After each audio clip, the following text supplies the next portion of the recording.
इस्तीफा देती हूँ और आज से मैं इस सदन को छोड़ के मैं जाती हूँ, ये मायावती के शब्द थे। तो वो अपने समाज के लिए कर रही हैं। हमारा देखिए जातिगत क्या बोलते हैं भेदभाव में बटकर या आपसी राजनीति के भेदभाव में बटकर हमें अपनी जो दिशा है, जो बाबा साहब की दिशा है, जो बाबा साहब का क्या बोलते हैं एक संदेश था, जो काशीराम जी का एक, क्योंकि काशीराम मायावती बनाने वाला कोई और नहीं था, वो काशीराम जी थे।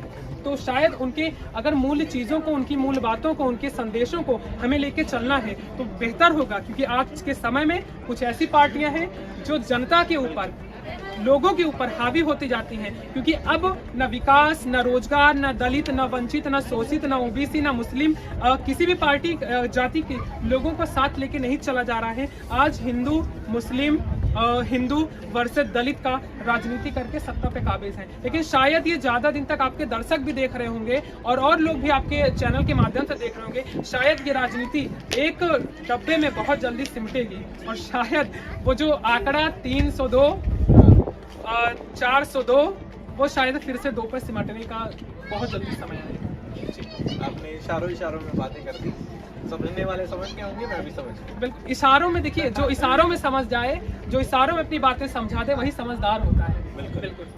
अच्छा, दूसरी चीज़ ये कि देखिए चंद्रशेखर आज़ाद की बात हो रही थी, मायावती की बात हो रही थी।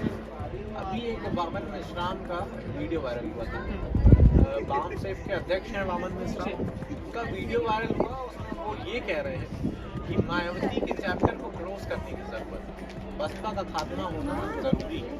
और सोचिए, वामन मिश्राम बहुजन समाज के ही हैं और बहुजन समाज के एक बड़े नेता हैं, वाम सेफ के वो अध्यक्ष हैं, उनके भी फॉलोअर्स बहुत ज़्यादा हैं। ये जो उनका बयान था, ये समाज पे बहुत बुरा इम्पैक्ट पड़ रहा है।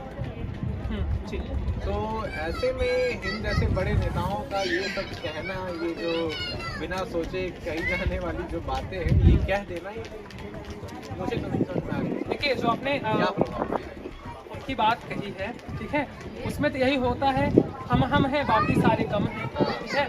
लेकिन देखिए, अगर आप ये चीज कर अगर समाज में जो संदेश अगर आप ये देना चाहते हैं कि दलितों के सबसे बड़े मसीहा हम, तो आप जरा ये बताइए आपने क्या किया दलितों का।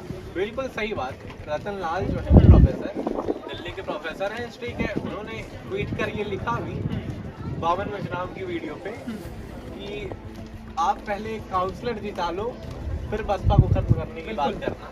शायद आपको ये चीज़ें पता होगी, एक इंटरव्यू के दौरान मैं देख रहा था, आर्टिकल में पढ़ रहा था कि मायावती, ठीक है, आप देखिए उस नाम पर मत जाइए, उन भावनाओं पे जाइए, उनके कार्यों पे जाइए, जो योगदान उन्होंने शायद दलित पिछड़ों के लिए वो उन्होंने संघर्ष की लड़ाई लड़ी है, वो शायद आज उनकी जगह अगर दलित नेता के तौर पे सबसे ज़्यादा देखा जाता है, तो आज अगर भारत में वो नाम आता है, मैं यूपी की नहीं भारत की बात करता हूँ, तो वो सुश्री बहन कुमारी मायावती जी का नाम आता है। और उस नाम को अगर एक और हाथ मिल रहा है तो वो चंद्रशेखर आज़ाद का है। किसी ट्विटर पर, किसी जनसभा में अगर ये जाके आप नारे लगाना, ये कहना, ये बड़ी बात नहीं होती है। अगर आपको जमीनी स्तर पर उतरना है तो हाथरस का कांड हुआ था, चंद्रशेखर आज़ाद थे जो वहाँ पर गए हुए थे। अगर और कहीं बात आती है, चाहे उस बच्चे को जो पानी के लिए रोका जाता है, चाहे बाबा साहब की मूर्तियां तोड़ी जाती हैं, चाहे अगर मंदिर में जाने से रोका जाता है, अगर जमीनी स्तर पर कोई लड़ाई लड़ रहा है तो वो मायावती और चंद्रशेखर आज़ाद लड़ रहे हैं। तो ये जो बाकी लोग आ रहे हैं वो तो कहेंगे कि क्या बोलते हैं हिस्सेदारी हम हैं, वो नहीं चलेगा। जनता भी जानती है, हमारा समाज भी जानता है, क्योंकि जो हमारे लिए करेगा हम उसके लिए हैं, जो हमारे लिए नहीं हम उसके लिए। अच्छा ठीक है, इन सब मुद्दों पे बात हो गई। अब फिर से आते हैं जो शुरुआत में हमने टॉपिक छेड़ा था, बहुजन समाज के ऊपर जो अत्याचार हो रहे हैं। अत्याचार की बात तो हो गई।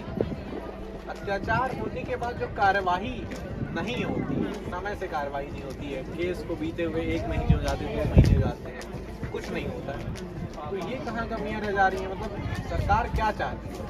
देखिए, सरकार ये चाहती है क्या कि इन लोगों को न्याय ही ना मिले? देखिए, लोकतंत्र जो टिका है वो 4 स्तंभों से टिका है, कार्यपालिका, न्यायपालिका, विधायिका, पत्रकारिता, 4 स्तंभ है, ठीक है। और लास्ट वाला जो स्तंभ है वो पत्रकारिता का है।